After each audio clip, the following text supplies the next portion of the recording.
Hey everyone, I'm Karlie Smith. I am super excited to be a part of the Who Not Do GALvanize series. My interview was with Alex Flanagan. You may have heard that name on the big screen one or two times, but in this behind the scenes interview, you get to find out who the person is behind the name. Enjoy. Technically, with this Who Not Do series, I'm not supposed to ask questions about what you've done, but Laura gave me the exception, so I'm going to use it. What I want to ask you is, what are you doing in this current professional season of your life? Yeah, so I kind of made a big, I guess, left turn, if you will. So after I started working in television after I graduated from college, which was in 1993. So I've been doing it for a long time. And as you're aware, like it's a job that requires a lot of travel and a lot of time away from home. And I have 3 children. So I got to a point where my oldest was starting high school and I was on the road all the time. And I just wanted to maybe take a little break from traveling as much as I had. And then also kind of see how I could utilize a lot of my experience and know-how maybe in a different way. Having been in front of the camera for so long, I wanted to kind of see how I could impact and affect people maybe in a different way. So I found an opportunity to kind of work on the agent and marketing side of things. So I'm working now with people that used to do my job or working in the media space, representing them, helping kind of mentor them, connecting them with brands, executing their contracts, recruiting new people. So hopefully positioning, with an eye always towards, I think, women. We're in an environment now where kind of supporting and helping women. And I think the more women that we can have at the table, and I view myself as somebody with my experience and, the amount of time that I spent in the career, kind of being able to have some high level conversations with people and really advocate for women that are doing the job that I did. Not to say that I don't advocate for men too, but I love that part of sometimes what I get to focus on. You really want to advocate for women. I feel like in this career, women who have an abundance of confidence either had someone pour into them or confidently kind of stepped into their calling. So what led you to want to advocate for women? Ooh, I think maybe in a weird way, maybe not having it as much as I felt like I needed it. That's not to say there weren't some amazing women that helped me along the way, but because of the nature of the space not having a lot of women in it, you had to really seek out people. So like I remember, I was pregnant with my 3rd child when I was doing the sidelines, my first year of doing the sidelines for Notre Dame. And like, I just didn't really have, somebody that I knew that I could reach out to talk about like how do you breastfeed when you're Right? traveling or doing some of those things. So and I see what's happening now in sports, and I think it's really great. I mean, over the years I've had a lot of young women reach out to me and interested in getting into the profession, and I think there's been an abundance of women now entering it, which is really exciting. And I think that the more people we have in it, the more we're all going to elevate together, because I think that I've always believed that there's room for all different types of people, and I have seen that across the board with my male colleagues, where there's room for the really loud one and the room for the quiet one and the smart one, all these different personalities. And I think for a long time, at least when I got into it, there was often only space for one woman. And now I'm kind of seeing it's nice to be, I mean, I spent the majority of my career as the only woman in the room most of the time. So to have like now new women producing and directing and doing, having multiple females on a staff or game or whatever it is, it's really cool.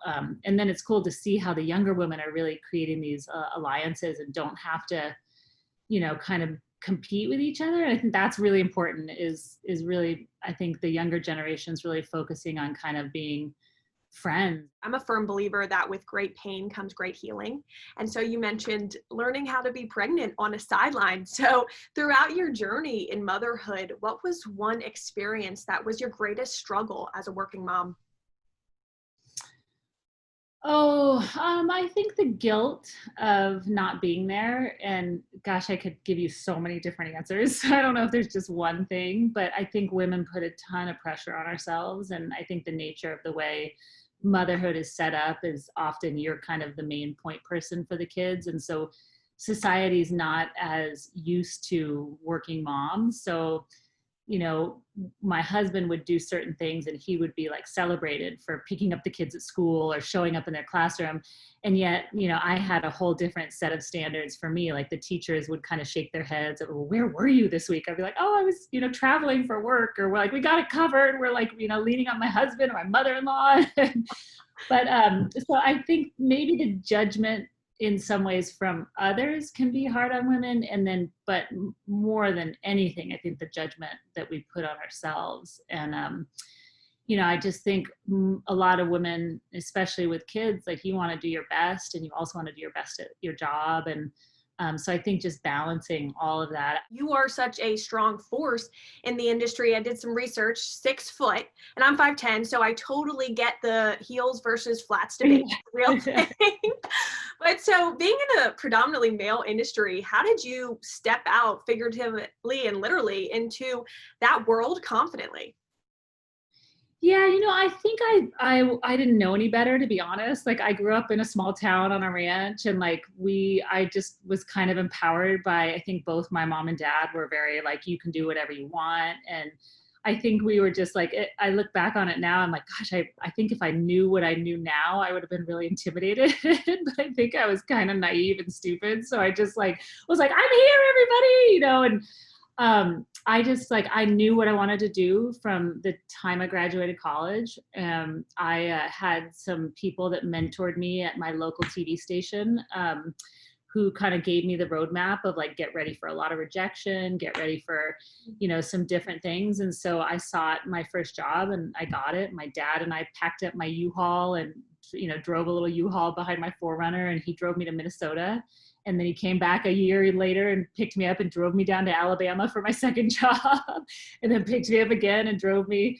So, yeah, so I guess like, you know, confidence comes also from, I guess, accomplishing and achieving things. So I think that was built for me along the way, like knowing that I could leave my little town in Arizona and I could live in Minnesota and make it and like learn. And then to get the next job was validation of what I was doing. And then the next job was validation of that. So I think like all of those validations along the way, you know, really helped build my confidence. How have you been able to speak life and advice into other women as well? Oh gosh, I think just having, you know, just trying to open myself up to people, to like have them ask questions, or like, how did you do this? Or I remember sitting at this Super Bowl a couple years ago, and Michelle Tafoya was being honored, and I was moderating this breakfast that she was being honored at through Secret. And it was interesting because it was kind of a Q&A, and they invited like 15 women in Minnesota. And it struck me that like the things that everybody wanted to know most from her in this group of like high level working professional women in TV was like, you know, how do you do your wardrobe? Like who, you know, who shops for you, or where do you shop, or like who does this? Or so it was like some of the most basic questions that I just think that kind of having somebody that you can ask those kind of almost elementary questions to as a female are like the pressures that we all feel, and how you look and what you dress like and all those different things, to kind of be able to have some of those honest conversations. And I think like, you know, there were like great women ahead of me, and I love the idea of like being abundant and just really trying for all of us to be abundant as we can. And sometimes it is hard with, like we talk about, having kids and a career and trying to balance that and give yourself to other people. But there's so many little things you can do. Like I remember my first Super Bowl that I attended, Leslie Visser was there, and I of course knew of her. And I walked into the big like convention hall, and I was scared to death because you go to the Super Bowl and you're like, have to, you know, you're not sure, like, you know, there's hundreds of people and you're kind of there and you're like, hey, everybody. And I remember I walked in the door in Miami of like the convention center, and she saw me from across the room. I'd never met her before.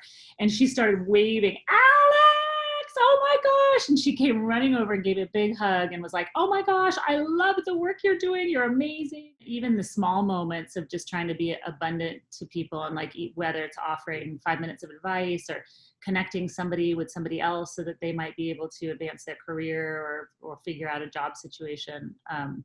Is just like little ways I think that we can really help each other. I'm excited to see where the future goes. And, you know, hopefully when your daughters are out there in the workforce, it's a lot different and a lot better.